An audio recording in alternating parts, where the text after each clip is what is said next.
Boa noite, boa noite. Mais um episódio do podcast Saber Viver, iniciando agora, terça-feira, 19h30. Como é que vocês estão? Tá todo mundo bem?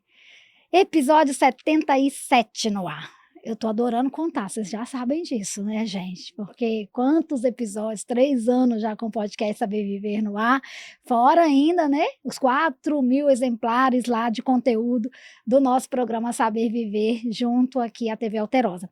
E hoje eu quero falar com você, que é mamãe, que vai ser mamãe, que conhece alguém que está na fase gestacional, tem problemas aí com a amamentação.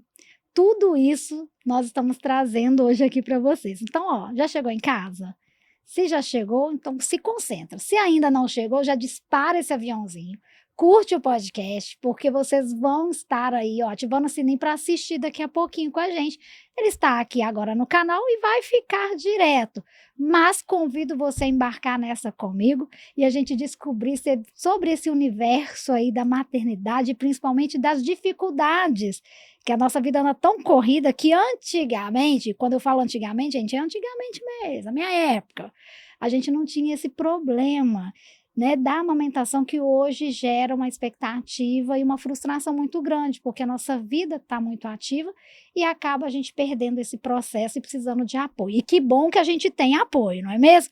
Eu recebo hoje a Aline Todeschini, ela que é enfermeira e consultora de amamentação. Boa noite, Aline. Boa noite, Melissa. Boa noite a todos que nos assistem nesse episódio. É uma honra poder estar aqui nesse podcast tão importante, tão especial, podendo divulgar um pouquinho do trabalho da consultoria de amamentação e ainda mais gerando um pouquinho de valor para as mães, esclarecendo dúvidas, desmistificando essa maternidade muitas vezes tão romantizada, né? E é Que a gente romantizada vive, né? mesmo, mas com a Exato, correria de hoje, né, Aline, a gente fica assim, exato. meio que frustrada, eu acho, né, quando a Exatamente. gente não consegue naquele primeiro momento Uhum. ali, bem na hora mesmo do parto ali, aquela expectativa da amamentação, e aí vem a frustração. Mas nós vamos conversar um pouquinho Uhum. sobre isso, mas eu quero te conhecer um pouquinho, quero que você se apresente ao nosso telespectador. Você nasceu onde? Até Uhum. onde você foi para esse lado aí da enfermagem? Já tinha alguma coisa na infância que atentava Sim. mexer com a área da saúde? Ai, Melissa, minha história, então, eu sou enfermeira do Rio Grande do Sul, né? Eu resido hoje na cidade de Nova Prata, e eu nasci na cidade de Porto Alegre. Minha mãe é técnica de enfermagem, meu pai também trabalhava como mecânico, e, né, nessa minha caminhada, muito inspirada pela minha mãe, eu fui buscar a faculdade de enfermagem, me graduei na URGS, depois fiz gestão em saúde pública, urgência, emergência e trauma. E nessa minha caminhada, eu hoje também atuo como enfermeira intervencionista do SAMU, lá de Que Nova legal, Prata. que legal. E foi essa vivência do SAMU que me conectou com as mamães. Muitas pessoas não conseguem, às vezes assim, não vem conexão. Aline, mas como assim? Tu é socorrista do SAMU, tu coordena uma equipe do SAMU, né? Uhum. E agora tu estás trabalhando na área materno-infantil, da urgência e emergência para a área materno-infantil. Porém, muitas mamães me procuravam, né, para ensinar a desengasgar os seus bebês. E aí, nessa caminhada do desengasgar os bebês, eu comecei a desenvolver estratégias, participando em grupos de gestantes da comunidade, da região, para ensinar as mães questões de prevenção mesmo de engasgos com recém-nascidos, que geralmente, na sua grande maioria, ocorrem com leite, né? Agora, na infância, você estudou, sua mãe já tinha essa questão da área Uhum, da saúde sim. ali, né, e acaba a gente pegando um pouco esse DNA Aham, também, mas era algo lá atrás que você imaginava fazer, ir para a área da saúde? Você sim. você estudou, aonde que você estudou? E você, quando criança, já brincava com a questão da área da Sim. saúde? Quando eu brincava com as minhas bonecas, eu pedia para minha mãe levar soro para casa, equipo, eu botava pomadinha nas bonecas, eu fazia curativo, eu instalava soro de verdade, molhava todo o chão, eu adorava cuidar das bonecas, né? Então eu me via dessa forma, meu maior prazer era buscar minha mãe no domingo, no plantão, porque daí eu ia poder ir até o hospital, sentir o cheiro do hospital, era um ambiente que me Te me encantava. Então, desde a minha infância, como a minha mãe transitava no ambiente intra-hospitalar, eu acabei também crescendo nessa realidade. Mas a gente já observa É. que é uma paixão que veio lá de Sim, trás, né, desde a Aline? infância, desde a Desde a infância. infância. E aí, quando eu terminei o 2º grau, ou o ensino médio, perdão, que foi na minha cidade de Nova Bassano, onde eu nasci em Porto Alegre, Uhum. mas com 5 anos os meus pais voltaram para o interior, né? E aí eu continuei fazendo o ensino médio, concluí, aí eu fui fazer a faculdade de enfermagem, né? Eu retornei a Porto Alegre. E eu digo assim, as 2 áreas que me encantaram muito no curso da minha caminhada profissional eram a urgência e emergência e a área materno-infantil. Que legal. E quando você adentra, então, na faculdade de enfermagem, vai para a parte prática, vamos falar Uhum, assim, né, do hospital, você se conecta muito com essa área da sim, maternidade ali. E é comum, Aline, a gente vê muitas situações que as pessoas estão, vamos falar assim, com falta de conhecimento.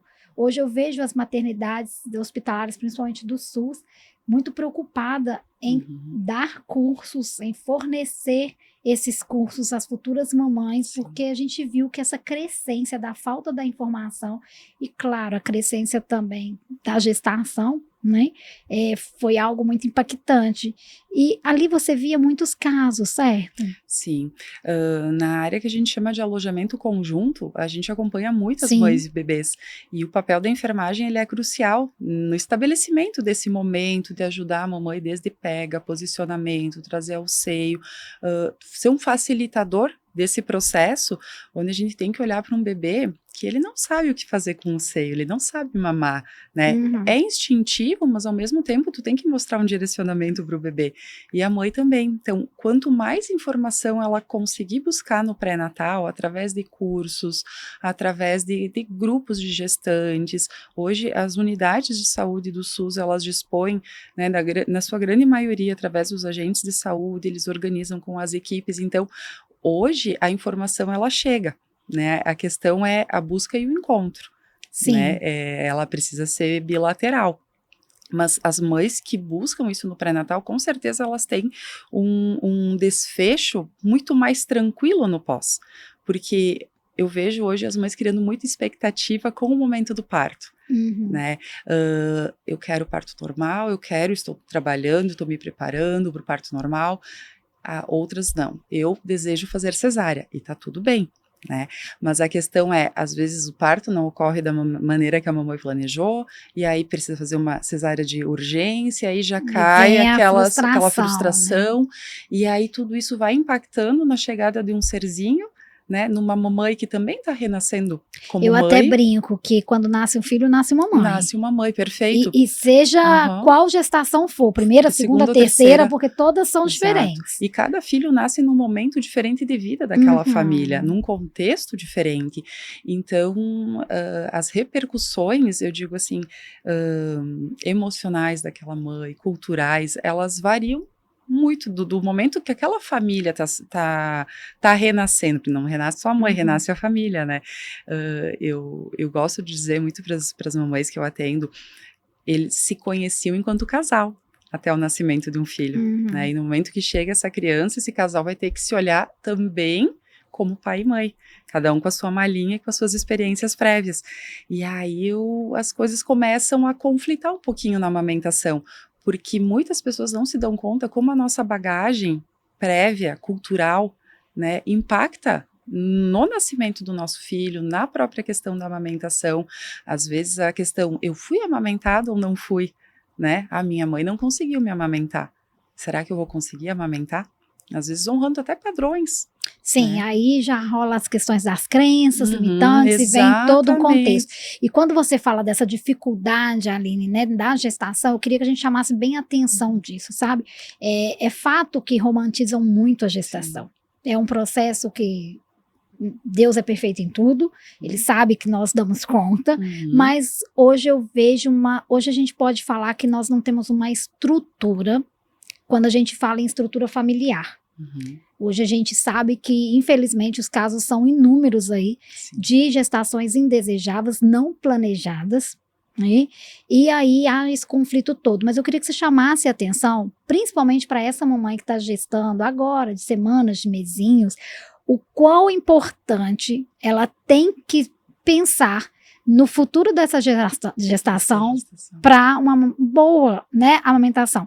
E tem aquelas também que não vão conseguir amamentar e tá tudo bem, gente, mas o natural, né, Deus é perfeito, como eu disse, o natural é acontecer. Existem casos e há casos, ok, mas você precisa entender que isso não é na hora que nasce o bebê, é que vem, ó, lá de trás. Exatamente. Então eu queria que você desse algumas dicas, Aline, de como essa mamãe que está nos acompanhando pode buscar, sabe, ter uma gestação mais qualificada, por mais que ela esteja passando por um processo. E quando a gente fala isso, eu tenho certeza que as pessoas falam assim, para você é fácil falar porque você não está vivendo. Não, não é isso. Cada um vive o que tem que viver, tudo tem um propósito, tudo tem um porquê. Mas a gente também busca muito as coisas quando a gente quer. Então, você também tem que ser responsável nos seus atos, né?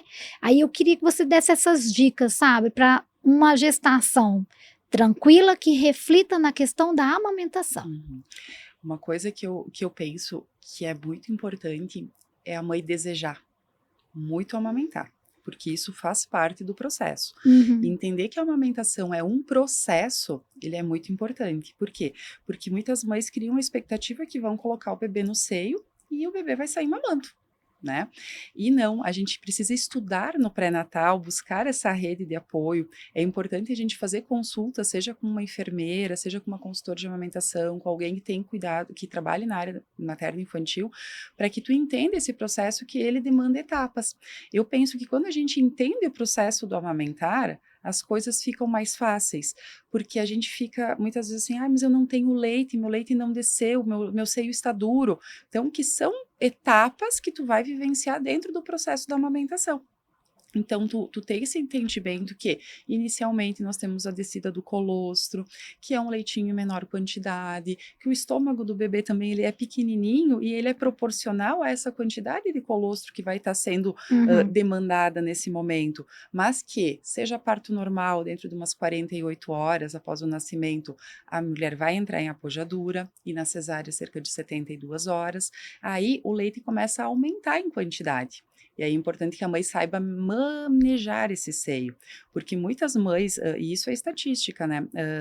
Cerca de 96% das mães, elas dão alta às maternidades amamentando.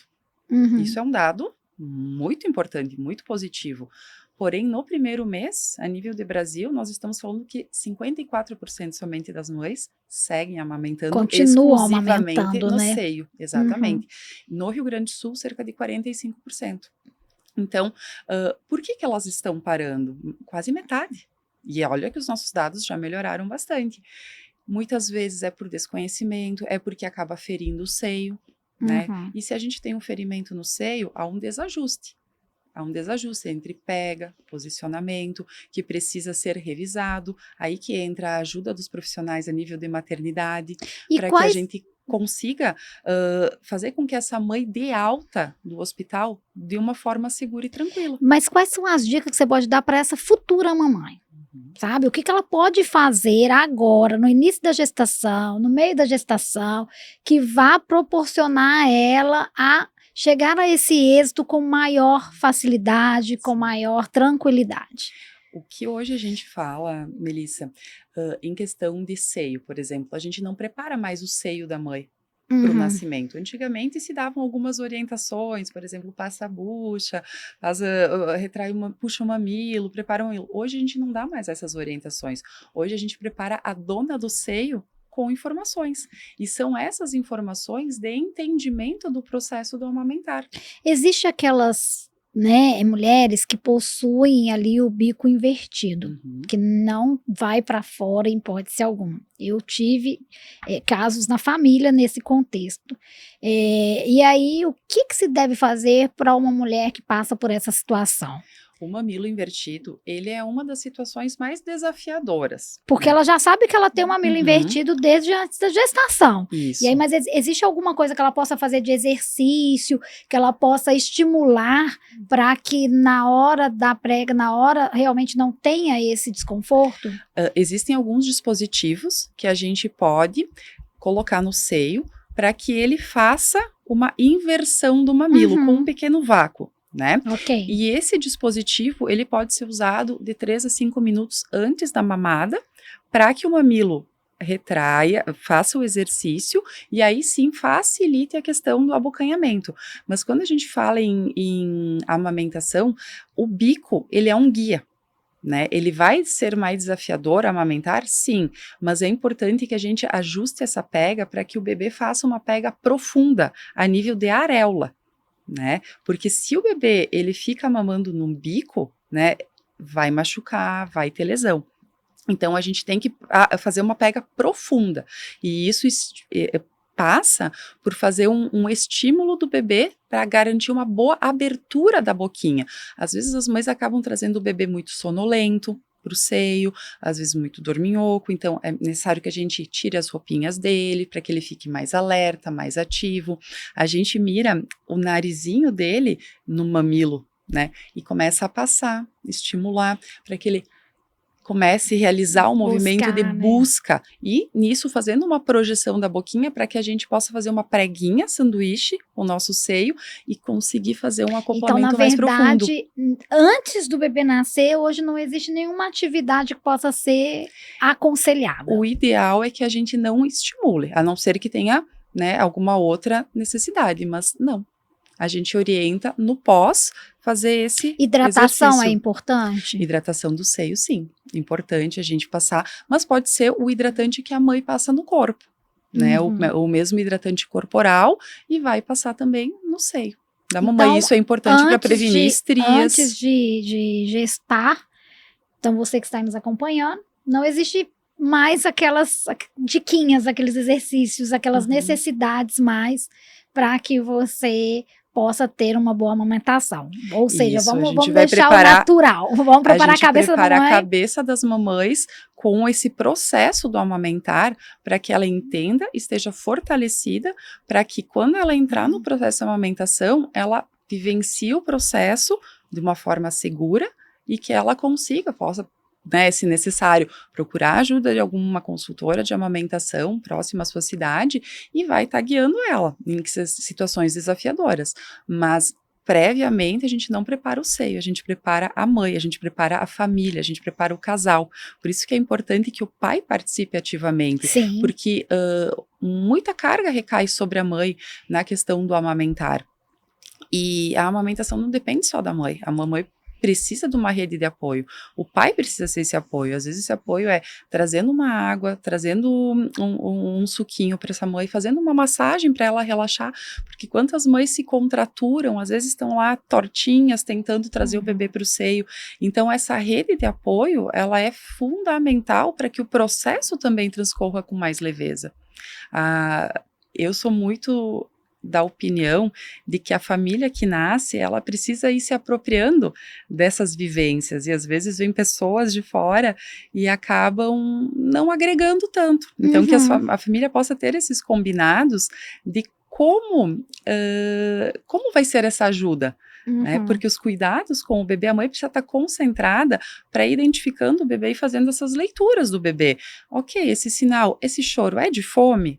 Esse choro é de sono? Esse choro, será que não é a fraldinha suja? Porque tudo que chora vai pro colo da mãe, né, gente? Isso, e a teta. Tudo que chora vai pra mãe porque quer mamar. Quer mamar. E daí começa um processo na cabeça da mãe, mas será que eu tenho pouco leite? Será que eu tô dando conta?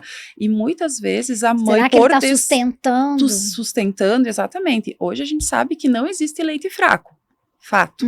Pode haver sim uma baixa produção de leite.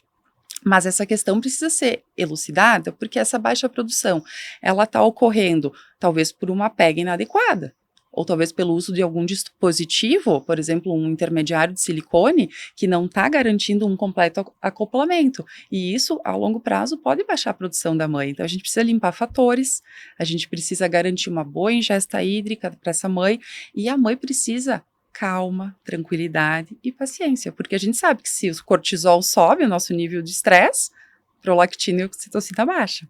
Então, e aí a produção, né, gente? a produção está Complicado. totalmente dependente num período de nascimento, onde a gente está falando que grande parte das mamães passam por blues puerperal, né? Que é próprio do puerpério, é esperado isso. Então, quanto mais as mães se fortalecem no pré-natal, sabendo como vai transcorrer esse momento da amamentação, mais leve fica. Sim. Porque mesmo com tudo isso, quando a gente entra, eu brinco com os casais, né, no olho do furacão, daquele primeiro mês, que é a chegada de um bebê, fica desafiador, fica muito desafiador para a família. A gente sabe, eu já passei por isso, você também já passou? Sim. Pois é, então assim, a gente sabe o quanto desafiador fica, mas eu vou reforçar aqui a fala aqui, porque essa rede de apoio é muito importante, né? Muito. E as pessoas às vezes se esquecem disso, aliás a maioria, né? A responsabilidade, fator pai aí principalmente, Sim. se isenta dessa responsabilidade. E tem mamães que não podem ter o apoio do pai do lado, né, por algum motivo, mas tem apoio de família, que seja sua amiga, que seja, né, pessoas que você confie, mas traga para participar com você, porque vai fazer toda a diferença. É muito importante você ter essa rede de apoio, você não está sozinha. E você já tem isso desde o primeiro momento na própria maternidade, porque as maternidades hoje, com a equipe de enfermagem da obstetrícia, já tem toda essa característica de dar esse primeiro amparo, né? Com o cuidado certeza. com a mamãe é muito grande ali dentro. E os números provam isso, né? Eu digo tanto que as taxas de aleitamento materno da alta hospitalar são elevados. E é a questão que pai... também é importante nesse processo, tem que estar lá dentro, tem que estar acompanhando, tem que estar auxiliando a mãe a trazer para o peito, porque essas primeiras mamadas, às vezes a mãe não está muito bem posicionada, está com alguma dor, com algum desconforto, e é uma forma dele também ajudar a sustentar o bebê, bota uma almofadinha, sustenta. Eu tenho um pouco de cuidado quando a gente fala aqui, principalmente dentro do Saber Viver, com uma visibilidade, né, a visibilidade tão alta que a gente tem, porque às vezes as mulheres começam a se questionar e a se cobrar muito essa participação paterna, e é que a gente sabe que tem muitos homens que não têm essa colaboração, sensibilidade, e que realmente não estão também nem aí para o processo, né? Há casos e há casos.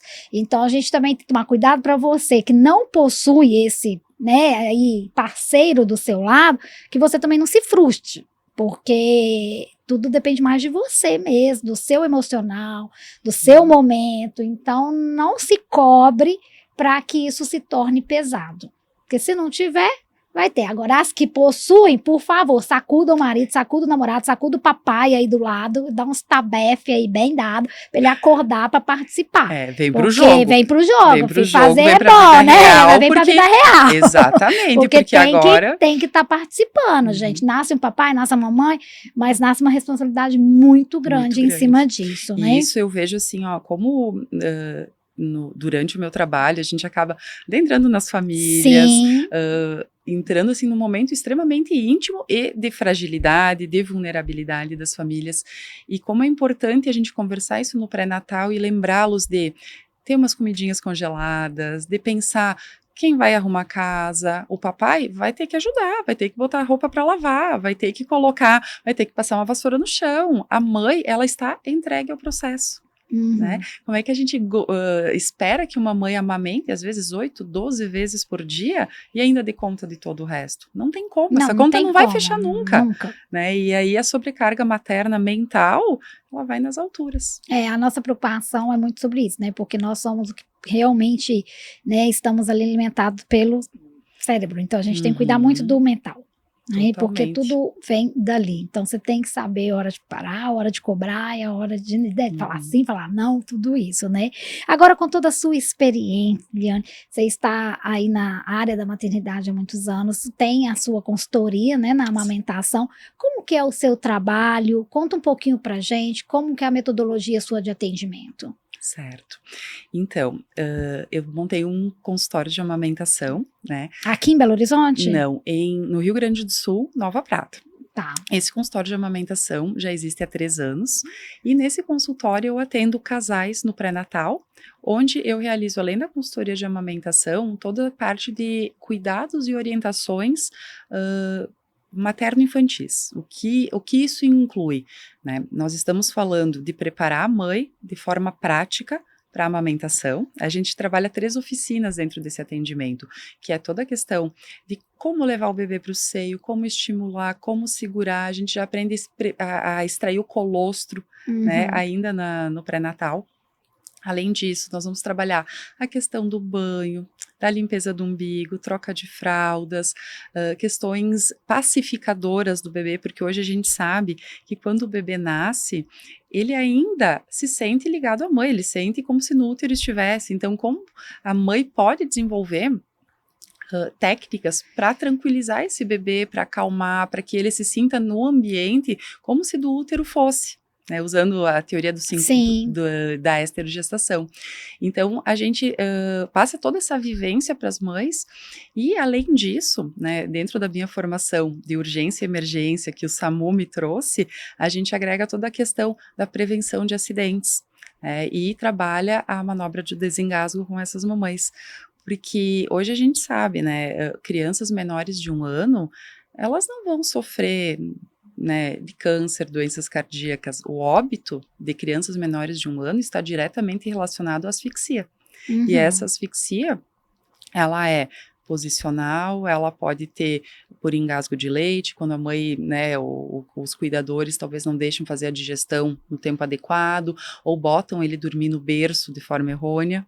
Né, então sempre de barriguinha para cima, essa criança com o mínimo possível de apetrechos, de cobertores, de naninhas, de almofadas, para que a gente não tenha um risco de asfixia desse bebê. Então todas essas questões eu abordo no pré-natal no consultório. E é presencial? Existe algum presencial e online. Atendimento online? Sim, presencial e online eu realizo. E além disso eu trabalho de forma presencial no pós-parto, intra-hospitalar, daí na região, né, lá de Nova Prata, e também a domicílio, se a mãe desejar, ou no meu consultório de amamentação, ou online, né, dando todo esse suporte no pós-parto.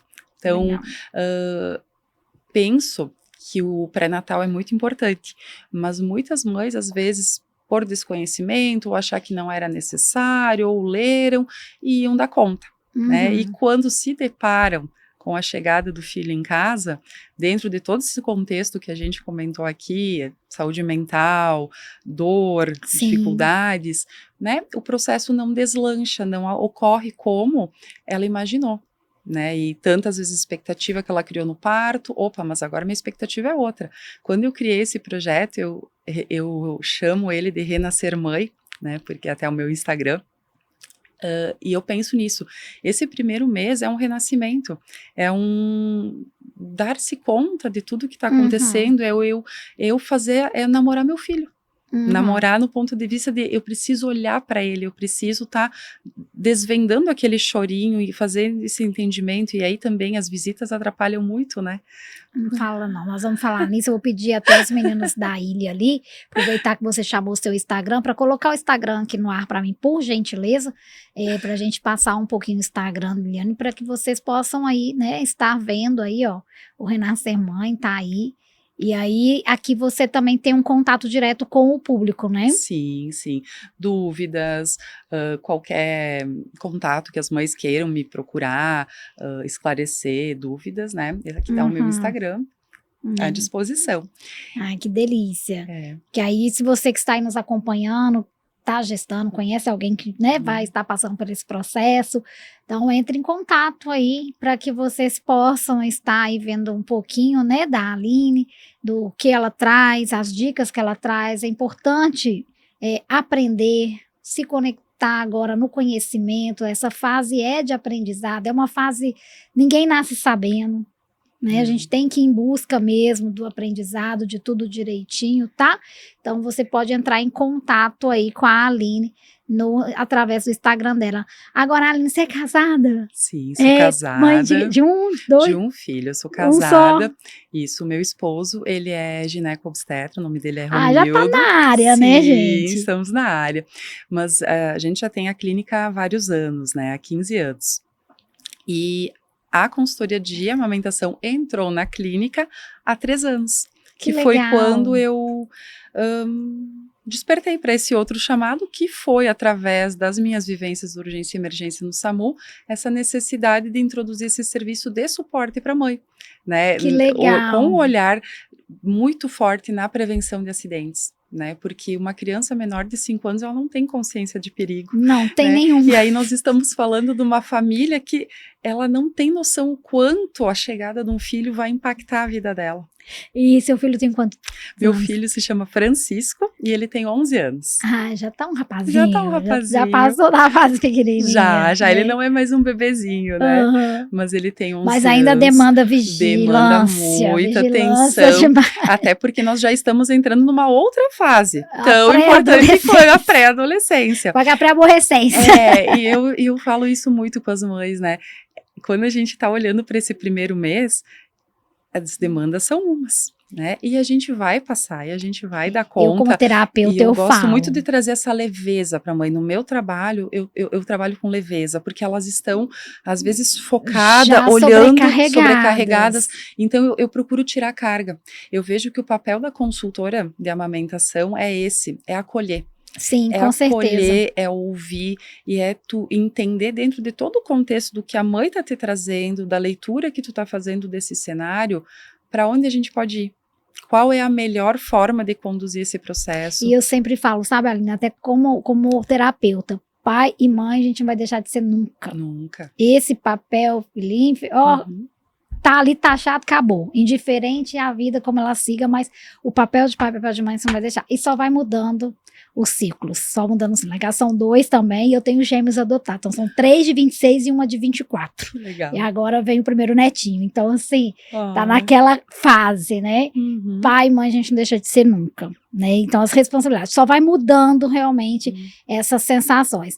No meu caso, né, compartilhando com você, até porque tem telespectador aqui também passando pelo mesmo processo que eu passei, muito leite até. Eu tive sobrecarga, sabe, de leite, até porque eu amamentei 3 na primeira fase, né, o que seria meu corpo projetado para um bebê. Foram 3, porque eu peguei na maternidade assim como eu nasceu. Então eu tive 3 para amamentar. Era muito engraçado, porque eu tinha, né, assim, apoio ali do grande, né, parceiro ali, pai dos meninos me ajudaram muito, mas não era um. Então a avó, os tios entraram tudo na campanha, né? E aí ficava esse mamou no pé direito, esse no peito esquerdo, depois vão trocar, aquela loucura. Mas quando você tem 3 choram ao mesmo tempo, 3 quer mamar no mesmo tempo, 3 tem dor de barriga no mesmo tempo. Sempre é assim, não é né? Não é um. E eu tive muito leite. Minha produção foi realmente muito. Eu fui mãe de leite 2 anos da maternidade. Eu doava meu leite de tanta produção. Mas eu tenho casos hoje que eu acompanho de algumas mulheres que têm uma famosa mastite aguda, uma inflamação aguda, devido também a essas glândulas estarem exacerbadas. Como controlar isso? Porque tem realmente aquele momento que empedra, que dá febre, que, né, que traz aquela inflamação toda. Então, como observar isso? Que assim, não, eu tô com muita dor, sabe? O que você dá dessa dica, assim? Bem Antigamente importante. tinha aquelas receitinhas, né? Paninho quente, Tinha. aquelas coisas todas. O que acontece? Esse processo de descida do leite, ele se intensifica lá nas 48 horas, 72, né? Que é a descida do leite. Algumas mães têm o que chamam de empedramento, que é o engurgitamento do seio, ele fica mais vermelho, mais distendido, mais ruborizado, e é fisiológico. O que a gente precisa fazer? Muita massagem no seio. Então, as manobras são importantes. Isso, super, extremamente importante a mãe fazer a liberação, porque aqueles carocinhos que a mãe sente, aquele leite empedrado, nada mais é do que o leite estagnado dentro da glândula. E aí, é como se o leite estivesse condensado dentro daquela glândula. Como é que tu vai botar um bebê chupar, mamar, né, querendo que ele, por um canudinho, tire um leite condensado. Não sai. Então, minha primeira tarefa é fazer essa massagem, que deve começar desde a areola até a região da axila, por pelo menos uns 3 a 5 minutos prévia à mamada, para mim fazer fluidificar esse leite. Às vezes ali na areola ela pode estar até mais dura, mais distendida, então uma ordenha manual para tirar e deixar a areola bem macia onde o bebê vai precisar encaixar, e aí coloca o bebê para mamar, para fazer a extração, liberar esse leite. Quando a mãe tem muita produção de leite, é o que pode acontecer desse leite ficar estagnado em demasia, e leite estagnado na mama inflama o ducto, e às vezes a gente pode ter uma porta aberta, que é uma lesão no mamilo, que aconteceu por uma pega, um erro ali na chave fechadura, e aí entra uma mastite, né? Sim. Que aí a mastite é um problema muito importante na amamentação, que precisa ser muito bem manejado, e um manejo não adequado pode evoluir para um abscesso mamário. Então, o que a gente vai fazer? É muita massagem e colocar o bebê para sugar. Ele é a melhor ordenhadeira. Compressa ainda é questionada? Não, porque o que acontece? Nós estamos falando de uma glândula que está completamente inflamada, né? Então, eu já tenho calor, rubor, né, edema. Então, se eu botar compressa quente e for para baixo do chuveiro, isso vai aumentar ainda mais a minha área de inflamação. E aí a tendência ainda dá um efeito rebote de produção. Hoje o que a gente orienta é massagem, manual mesmo, e a gente bota o bebê para mamar, e após a mamada, quando a gente consegue esvaziar esse seio, pode botar uma compressa gelada, para ajudar a baixar a produção. Uma mamãe que tem muita produção de leite, ela pode se valer até de sutiãs mais firmes, né, estilo top, que ajuda a dar uma pressão na glândula para tentar baixar um pouquinho a produção. Mas é importante a gente comentar aqui que quanto mais a gente estimula, mais a gente produz. Então, o que aconteceu contigo é bem natural pela resposta do estímulo que vai acontecendo. Fato, né? E que bom, isso é a glória, isso é o que a gente quer. Quando a mãe vem e me procura e diz assim, Aline, eu tô com muito leite, eu tô assim, chega a estar dolorido, eu digo, glória a Deus. Não reclame. Eu disse, que bom, né? Porque é um quadro bem diferente de uma mãe que chega, tá sendo insuficiente, eu não tô conseguindo ter leite em quantidade adequada, né, o que eu vou fazer? E aí a gente tem que correr atrás da máquina. Porque bate esse desespero também, né, da mãe achar que não tá sustentando ali a mamada, que o bebê tá chorando porque ele tá com fome, aí começa a introduzir. Exato, e a questão será real essa não sustentação do meu leite? Será que o meu leite é fraco? Será que eu realmente não tenho a quantidade certa de leite? Mas quem fez essa análise? E aí é muito importante esse nosso trabalho com os pediatras, e eles confiam muito no trabalho da consultora, porque às vezes no consultório eles não têm todo esse tempo de se dedicar para acompanhar uma mamada inteira da mãe, né, para fazer toda essa avaliação de produção. Tu vai acompanhando a mãe ao longo de um dia, 2 dias, porque 3 dias. Porque é fato, gente, quando o bebê tá ali chorando, você põe no peito, amamenta, mas ainda assim ele não continua chorando, o seu psicológico vai ser o quê? Meu filho tá com fome. Isso. E aí vem a chuquinha, e aí você entope o menino, falando no vulgar da palavra, de fórmula, é fato que ele vai parar de chorar. Certo? Não tem como não parar de chorar. Não tem como. E aí eles dizem, então era fome. Exatamente, aí qualifica como fome. E aí é importante que as mães que estão nos ouvindo entendam que quando a gente oferta a fórmula, sim, quando realmente tem a indicação do pediatra que a produção não está sendo suficiente, mas ela pode ser introduzida de uma forma complementar ao aleitamento materno. Não te impede de acabou o aleitamento materno. Tu vai ofertar um seio, tu vai ofertar o outro seio, e aí sim, depois tu vai fazer a complementação. E ainda o ideal é que não seja por mamadeira, né? Para que o bebê não venha a desenvolver, né, confusão de fluxo, confusão de bicos ao longo do tempo. Hoje a gente já vê na maternidade até dando no copinho, né, pro bebê. A gente ficava assim, como assim? O bebê tá bebendo no copinho? No copinho, né? E é extremamente seguro, isso não aumenta risco de engasgos, de nada, porque as mães têm uma angústia, será que ele vai... Não vai. Os riscos são o mesmo com a mamadeira, com o copinho, no seio, né? Então, temos toda essa situação e eu falo muito, tá? Isso para as mães. Será que essa baixa produção, ela é real? Ou às vezes só é a angústia do pai de estar ouvindo o filho chorar, porque não está conseguindo fazer ele se acalmar. E aí a questão é um bebê. Ele só sabe chorar. Ele só sabe se comunicar comunicar pelo com o choro. choro. E aí que eu digo, que volta aquilo que eu falei lá, a importância desse namoro desse primeiro mês, da gente ir desvendando devagarinho, o que esse chorinho tá querendo me dizer? Mas é um chorinho de mãozinha fechada, de desespero, de boquinha, que o bebê tá, né, nervoso. Ai, faz umas 2h30 que ele mamou, ok, né, é uma mamada.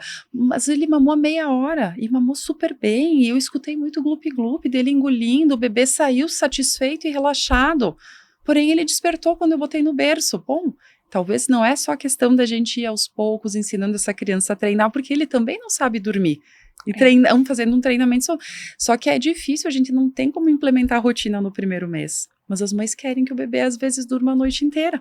Desculpa, não vai acontecer isso. Exatamente. Né? Eu digo assim, até eu brinco com ela, assim, eu até os 2 anos eu não tenho recordação de uma noite inteira.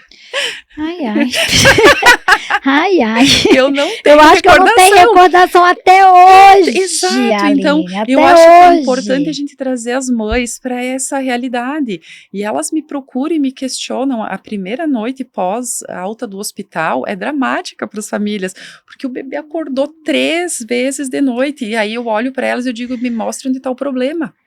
Exatamente, né? Porque nós tudo, porque me mostra, gente, é normal, é natural, a cada 2h30, 3 horas, o bebê vai tá chamar, acordar. porque a digestibilidade do leite materno é diferente da fórmula. Aí a você fórmula pensa, ela é muito mais... Aí também é uma Exato. coisa, né? Porque você vai, querendo ou não, gente, vamos trazer pra realidade. Você vai comer um prato de comida ou você vai tomar um copinho de chá? Por que você vai ficar com fome mais rápido, né? Me ajuda aí. Então, tem coisas também que as pessoas precisam levar uma sacudida. Como eu sou lá do Sul, eu gosto de dizer assim, é tomar uma sopa e comer um costelão.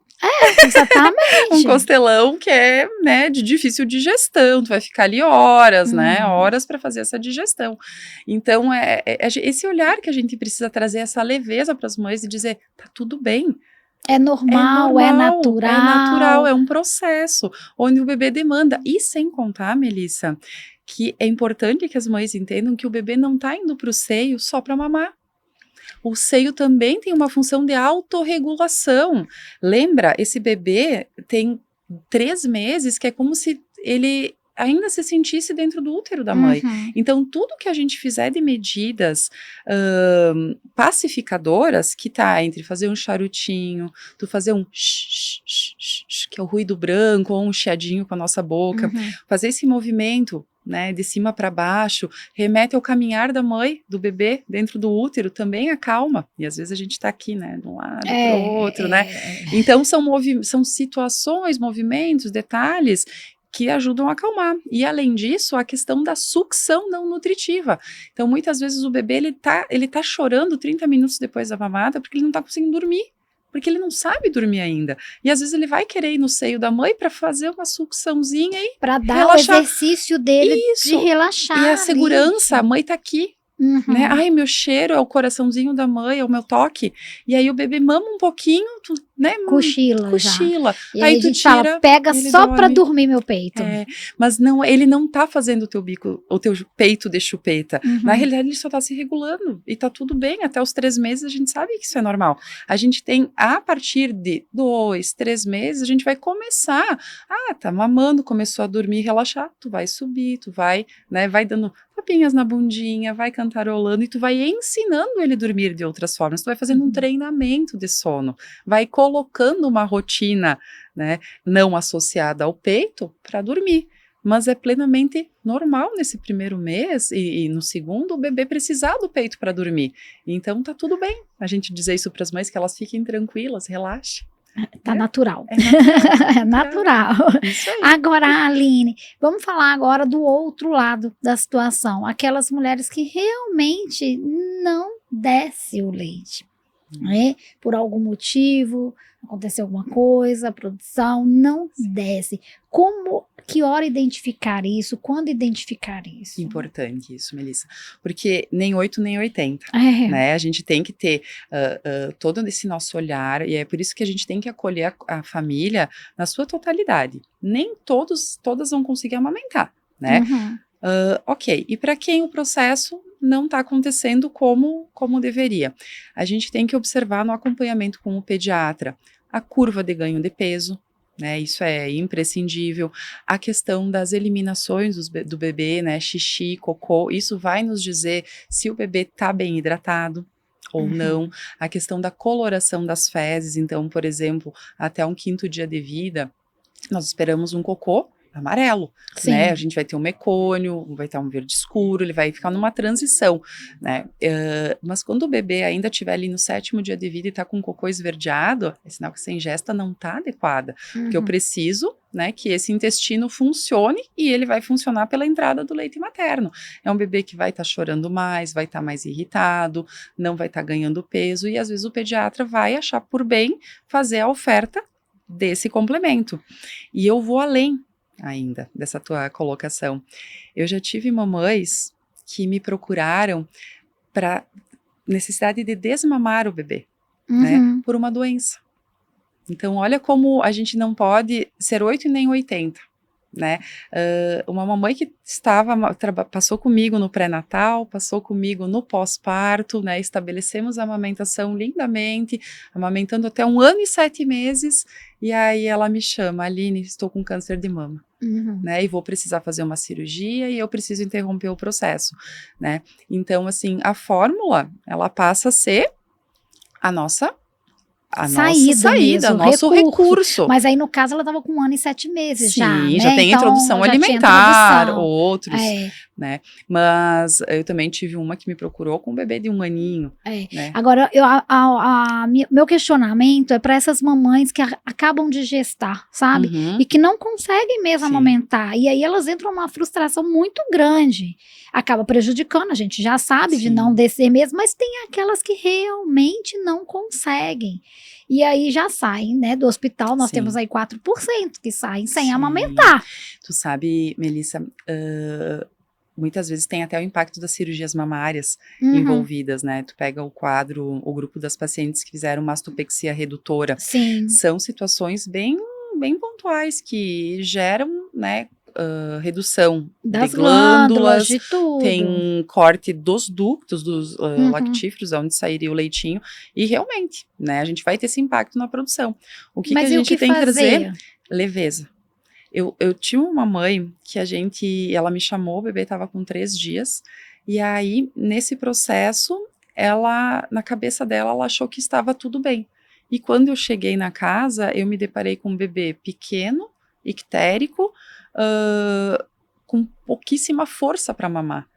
E coloquei no seio e identifiquei prontamente que a mãe não tinha leite. Produzindo. A expressão, assim, não saía leite. E aí eu perguntei se a pediatra tinha deixado alguma fórmula, o complemento. Ela me disse que sim. Eu digo, preciso que vocês preparem. Mas nós vamos dar fórmula, Aline? Eu disse, sim. É necessário para o teu bebê. E eu digo assim, nós vamos fazer um estímulo elétrico, vamos ver quanto leitinho realmente a gente está produzindo aqui na ordenhadeira, para a gente poder saber se esse leite vai ser o suficiente para o teu bebê. E a gente iniciou na semana, né, fazendo esse protocolo. Ela estreia 3 ml. 3 ml de leite. E aí, a importância que foi o ressignificar com ele, para muitas mamães isso seria o suficiente para dizer assim, abandono a amamentação, tchau amamentação. Mas o que eu disse para ela, que o peito dela não é só fonte de alimento. O peito também é fonte de colo, carinho, aconchego, de amor, de vínculo, de olho no olho, né? Então interessa a quantidade. Cada gotinha importa. E aí eu disse para ela, são os nossos 3 ml de gotinha de amor. Então ela trazia para o peito o bebê antes, ele sugava o leitinho dela e depois a gente fazia a complementação com uma grande quantidade de fórmula, né? Porque o leite materno era muito pequenininho. Mas por que eu tô contando essa história? Porque 3 meses depois... Esse momento, vamos falar assim, essa importância de você de não desistir. Exatamente. Né? Porque pode também, pode também não ter nenhuma gota, mas só esse contato é primordial. Exatamente. E essa mãe tanto foi importante que ela me mandou uma mensagem 3 meses depois. Oi, tia Aline, olha eu aqui buscando minhas gotinhas de amor. Então, a fala que tu plantou Sim. naquele momento, como foi importante para ressignificar a baixa produção dela. Porque ela entendeu que podiam ser 3 ml, mas eram 3 ricos ml de Sim. leitinho, né? Então é isso, é trazer para o peito, é tu fazer esse contato, esse amor, esse olho no olho, esse vínculo para o próprio desenvolvimento psíquico da criança. Né? É Não muito desistir, importante. não desistir. E eu digo, tem que ser muito resiliente para conseguir fazer isso também, né?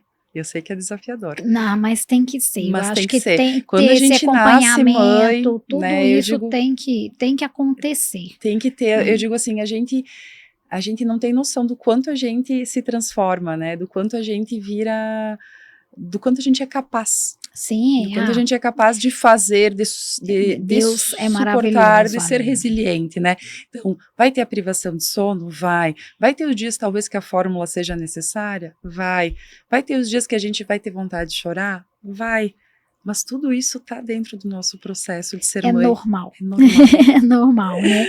Agora, Aline, o atendimento tá lá no Rio Grande do Sul presencial, Minas não tem ainda. Online, para Minas online. Para Minas, eu digo assim, para o mundo, já fiz consultorias, né, no exterior, mas online daí. Eu também trabalho com laser terapia voltada à amamentação, que hoje esse recurso, né, só vou conseguir ofertar para quem está em loco, presencial. mas ele é fundamental no processo hoje do estabelecimento da amamentação.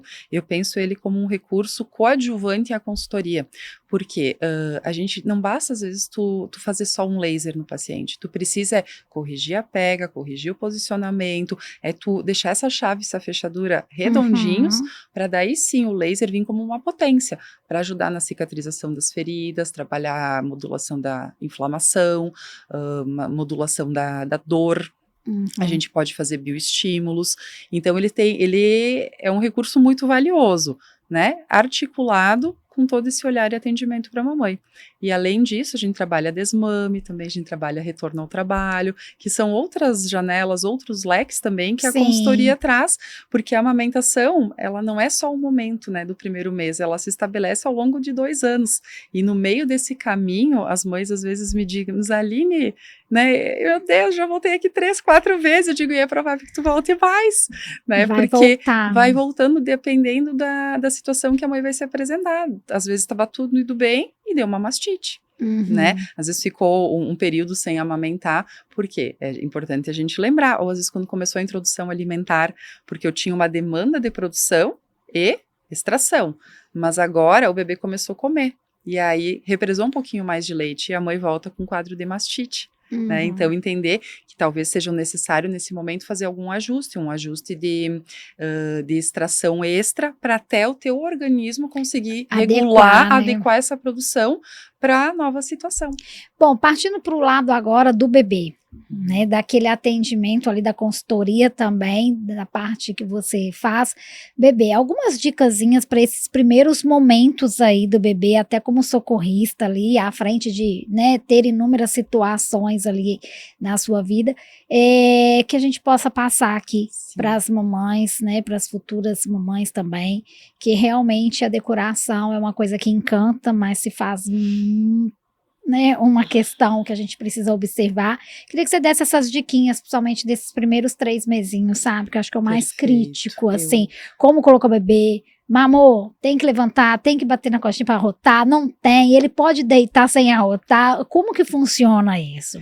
Sabe, Melissa, eu acho isso fantástico, porque os pais se surpreendem com isso, porque eles chegam no consultório e eles veem todo um cenário. A gente vem com uma cultura, Exato, né, gente, querendo ou não. Exato, e aí eles estão lá e eles chegam, tá, mas Aline, e o protetor do berço?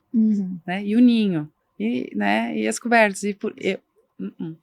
Hoje a gente tem que pensar em proteger esse bebê. Né? Como é que a gente vai proteger esse bebê? Quando a gente vai colocar ele para dormir, então a gente vai fazer a mamada, uma mamada tranquila. Feito isso, a gente vai colocar o bebê para fazer a digestão. Como é que a gente faz a digestão do bebê?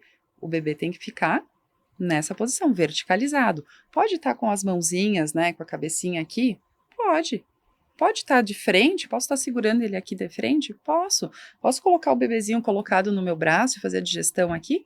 Pode, mas é importante que ele esteja verticalizado para que o leite que está no estômago, ele desça para o intestino. Num tempo, vamos segurar ali uns 10, 15 minutinhos ele verticalizado. Aline, mas depois da mamada ele já arrotou. Então, tá ok a digestão? Não tá. E é isso que a gente precisa desconstruir essa cultura, porque o arroto nada mais é do que ar, né? Ok. Então, às vezes o bebê pega, solta durante a mamada, e aí o que vai acontecer? Ele engoliu ar nesse processo, e aí quando ele sai da mama, ele tem a eructação, que é o arroto. Mas isso não significa que eu posso imediatamente deitar o meu bebê.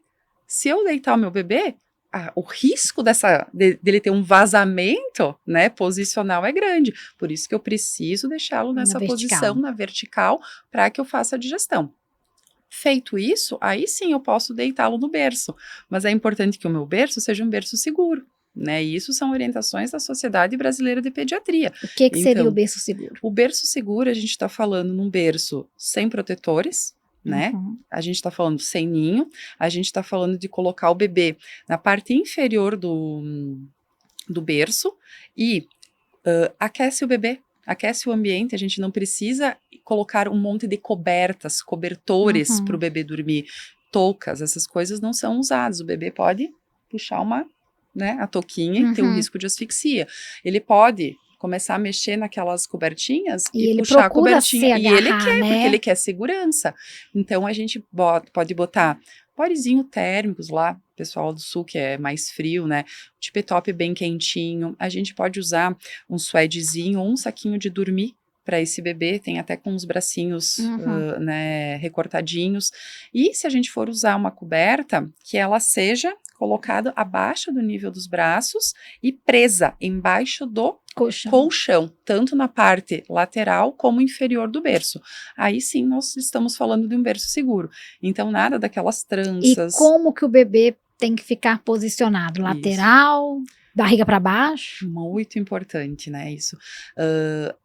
É uma questão assim já antiga, que a gente bate na tecla, né? Mas daí vem às vezes a avó, a tia, a vizinha querendo dizer, não, mas eu criei 12, eu criei 2, né, sempre de lado, porque tem que, se ele vomitar, ele vai conseguir. Não, gente, a gente deita um bebê de barriguinha para cima. Tá? Isso é muito importante. É posicional, né? O esôfago tá embaixo, a traqueia tá em cima. No momento que eu lateralizo um bebê, eu tô nivelando, né? Eu estou nivelando esôfago e traqueia. Sem contar, vamos pensar, um bebê que tem 5 dias, 10 dias, 15 dias, eu colocar ele de lado, se ele girar, qual a chance desse bebê desvirar? Não, ele não consegue, ele vai se sufocar, né? Então a gente não pode correr esse risco colocando esse bebê de lado, a gente precisa colocar ele sempre de barriguinha para cima. Usa o travesseiro ou não? Isso, e vamos além. Vamos pensar. A maior parte do corpo do bebê, proporcionalmente falando, é a cabeça, né? Quando a gente está falando de colocar um objeto embaixo da cabeça do bebê, eu estou fechando a via aérea dele. Então, a orientação é sem travesseiro, para que o bebê fique com a sua via aérea aberta e pérvia. Então, todos esses cuidados que a gente fala com o bebê, até no próprio sling, eu sempre chamo a atenção das mães, né? Porque é maravilhoso, isso remete ao toque, o canguru, pele a pele, mas eu não posso colocar o bebê aqui e não estar observando se o pescocinho está posicionado, como é que é, se o bebê está dormindo, puxar todo, né, o sling assim, pelo rostinho do bebê. Então, são coisas que a gente tem que estar atenta. Então, os problemas ocorrem, na sua grande maioria, por asfixia. Então, tudo que tiver esse risco, a gente precisa ter esse olhar, né? Seja no berço, seja no carrinho, o próprio bebê conforto. É importante que as mamães sentem no lado do bebê durante viagem, começou a chorar. Gente, isso é muito importante, né? Eu, enquanto socorrista, já atendemos ocorrências de bebê de 22 dias, né?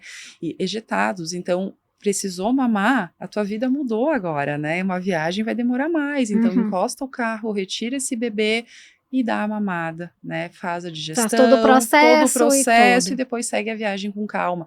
Até porque é desconfortável para o bebê ficar na mesma posição também, por tanto tempo. Então, são questões de segurança. E o bebê conforto, gente, é um item de transporte de carro. Não é para ficar ali.